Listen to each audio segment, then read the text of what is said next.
মরশুম শুরুর আগেই রাজ্যে হাজার ছাড়ালো ডেঙ্গু আক্রান্তের সংখ্যা। 26শে জুন পর্যন্ত রাজ্যে ডেঙ্গুতে আক্রান্তের সংখ্যা প্রায় 1328 জন। এই খবর প্রকাশ্যে আসতেই প্রতিটি জেলার মুখ্য স্বাস্থ্য আধিকারিকদের সঙ্গে বৈঠক সেরেছে রাজ্যের স্বাস্থ্য দপ্তর। প্রতিটি জেলায় নজরদারি বাড়ানোর পাশাপাশি পুরো আধিকারিকদের শক্ত হাতে ডেঙ্গু মোকাবিলার নির্দেশ সরকারের। পরিসংখ্যান বলছে 2023 সালে সারা রাজ্যে ডেঙ্গুতে আক্রান্ত হয়েছিলেন 1,07,000 জন মানুষ। এবার তা ছড়াতে পারে বলেই মত বিশেষজ্ঞদের। চলতি বছরে ডেঙ্গু আক্রান্তের নিরিখে এখনো অব্দি শীর্ষে রয়েছে উত্তর 24 পরগনা। সেখানে ডেঙ্গুতে আক্রান্ত হয়েছেন 176 জন। মুর্শিদাবাদে ডেঙ্গুতে আক্রান্ত হয়েছেন 153 জন।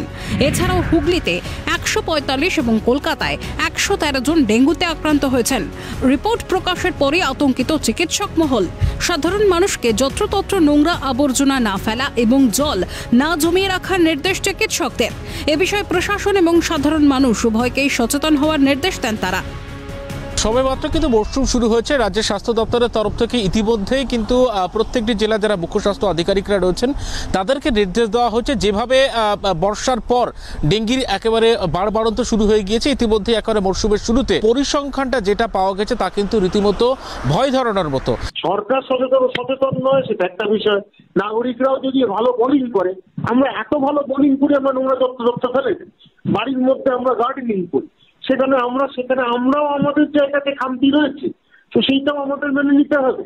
সেইখানে আমরা যদি সচেতন হই, সরকারের কাছে আমাদের পরিষ্কার দাবি তারা যেন তাদের কাজটা ঠিক মতো করে, নাগরিকরাও নাগরিকদের কাজটা করলে ডেঙ্গির যে অসুবিধাগুলো হচ্ছে, বা ডেঙ্গির ভ্যাকসিন এখনো আসেনি, কবে আসবে সেটাও জানা নেই, কিন্তু একটা কথা স্পষ্ট যে আমাদের এর মধ্যে থেকে মশার বংশবৃদ্ধি আটকে ডেঙ্গি থেকে মুক্ত থাকতে হয়। অন্যদিকে ডেঙ্গু আক্রান্তের সংখ্যা নিয়েও রাজ্যের স্বাস্থ্য দপ্তরের বিরুদ্ধে তথ্য গোপনের অভিযোগ তুলে সরব চিকিৎসকদের একাংশ। National centre for vector borne diseases কন্ট্রোলকে রাজ্য সরকারের তরফে পাঠানো তথ্য অনুযায়ী চলতি বছরের 30শে এপ্রিল পর্যন্ত রাজ্যে ডেঙ্গু আক্রান্তের সংখ্যার উল্লেখ রয়েছে 441 জন। সেই রিপোর্টে একজনেরও মৃত্যুর উল্লেখ নেই, যা সম্পূর্ণ ভুয়ো বলেই মত চিকিৎসকদের একাংশের। এ বিষয়ে জনস্বাস্থ্য বিশেষজ্ঞ ডক্টর সজল বিশ্বাস জানান, বেশ কিছু ক্ষেত্রে সরকারের ভুয়ো রিপোর্ট পেশের কারণে আদতে কতজন ডেঙ্গু আক্রান্ত হচ্ছেন সেটা যেমন বোঝা সম্ভব নয়, তেমনি ডেঙ্গুর উৎস খুঁজে বের করে সরকারের তরফে ব্যবস্থা না নিলে লাফিয়ে লাফিয়ে বাড়তে পারে মৃত্যুর সংখ্যাও। এবছর মরশুম শুরুর সাথে সাথেই আমরা দেখতে পাচ্ছি যে ডেঙ্গির প্রকোপ গোটা রাজ্য জুড়েই বাড়ছে। ইতিমধ্যেই প্রায় 2000-এর উপরে কেস ডিটেক্টেড হয়েছে। যদিও আমরা মনে করি যে যতটা কেস রিপোর্টেড হচ্ছে তার তুলনায় বাস্তব পরিস্থিতি হয়তো আরও অনেক গুণ বেশি, কারণ বহু ক্ষেত্রে ডেঙ্গির পরীক্ষা অনেকে করায় না বা পরীক্ষা করার সুযোগ অনেকে পায় না, সেটা যেমন হয়। আবার বহু ক্ষেত্রে ডেঙ্গির রিপোর্ট সাপ্রেস করা হয়, এটাও কিন্তু বাস্তব ঘটনা, যেটা আমরা দীর্ঘদিন ধরে পরপর কত বছর ধরেই আমরা কিন্তু একই চিত্র কিন্তু দেখতে পাচ্ছি। তাহলে কিন্তু আরও একটা মারাত্মক আকার ধারণ করতে পারে। গত বছর যেখানে 1,07,000-এর উপরে কেস ডিটেক্টেড হয়েছিল, এবছর হয়তো সেটাকে এক্সিড করে যেতে পারে এবং তার থেকে মৃত্যুর সংখ্যাও কিন্তু অনেক গুণ বাড়তে পারে। যদিও রাজ্যের স্বাস্থ্য দপ্তরের বিরুদ্ধে ওঠা সমস্ত অভিযোগ অস্বীকার করেছেন আইএমএ কলকাতা শাখার অ্যাসিস্ট্যান্ট সেক্রেটারি ডক্টর বিরূপাক্ষ বিশ্বাস। তার দাবি, রাজ্য সরকার যাবৎকাল ডেঙ্গু রোধে সর্বোচ্চ ব্যবস্থা নিয়েছে। সরকারি হাসপাতালগুলিতে বাড়ানো হয়েছে জেনারেল বেড এবং বাড়ানো হয়েছে আইসিইউতে বেডের সংখ্যাও। 2009 সালে বেড ছিল 54,000, টু বি এক্সাক্ট 54,759। এখন বেড সংখ্যা হয়ে দাঁড়িয়েছে 2 লক্ষের উপরে। অতএব বিরোধীদের এইসব মন্তব্যের কোনো উত্তর দেওয়ার আমি প্রয়োজন বোধ করি না। যা তথ্য দেওয়া হচ্ছে সেটাই তথ্য। রাজ্য সরকার মানুষের জন্য কাজ করতে থাকে। মিথ্যে অভিযোগ, আমি তো বলছি চিকিৎসক হিসেবে এই অভিযোগগুলো কী করে মিথ্যে অভিযোগ কুরুচিকর মানে নিম্ন মানসিকতার পরিচয় বলে আমি ব্যক্তিগত পর্যায়ে মনে করি। রাজ্যের স্বাস্থ্য দপ্তরের বিরুদ্ধে প্রশ্ন উঠতেই কেন্দ্রীয় সরকারকে কড়া ভাষায় আক্রমণ কলকাতা পুরসভার ডেপুটি মেয়র অতীন ঘোষের।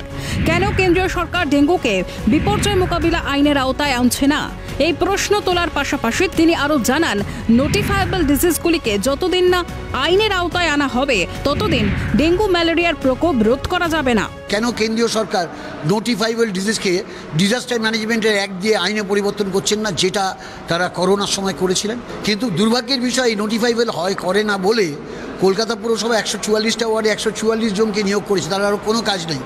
তার ওয়ার্ডের মধ্যে যতগুলো প্রাইভেট গভর্নমেন্ট ডায়াগনস্টিক সেন্টার আছে, হসপিটাল আছে, নার্সিংহোম আছে, সেখান থেকে গিয়ে ডাটা কালেকশন করে যে আজকে কটা ব্লাড টেস্ট হয়েছে, কটা পজিটিভ, এবং সেই পজিটিভের অ্যাড্রেস কি, যাতে সেখানে ভেক্টর কন্ট্রোলের কাজটা করা যায়। যতক্ষণ সারা দেশে এই নোটিফাইবল ডিজিজটার করা আইন না হবে ততদিন ডেঙ্গু ম্যালেরিয়াকে সামাল দেওয়া যাবে না। ডেঙ্গু প্রসঙ্গে ডক্টর কাজল কৃষ্ণ বণিক জানান, এত কিছুর মাঝেও ইতিবাচক দিকটি হলেও ডেঙ্গু শিশু কিশোর অল্প বয়সী লোকজন এবং গর্ভবতী মায়েদের মধ্যে প্রকোপ বসায় না। ডেঙ্গু প্রসঙ্গে একাধিক অভিযোগে বিদ্ধ রাজ্যের স্বাস্থ্য দপ্তর। তবে কোনো কিছুর প্রেক্ষিতেই ডেঙ্গুর বিষয়ে গাছাড়া ভাব কাম্য নয়। তাই প্রশাসনকে যেমন আগে ভাগেই প্রস্তুতি নিতে হবে, তেমনি সরকারকে সহায়তা করতে হবে সাধারণ মানুষকেও। তবেই ডেঙ্গু রোধ সম্ভব বলে মত বিশেষজ্ঞদের। ক্যামেরায় সঞ্জীব চক্রবর্তী এবং গোপাল তপাদারের সঙ্গে অয়ন শর্মা এবং রেশমি দাসের রিপোর্ট, ক্যালকাটা নিউজ।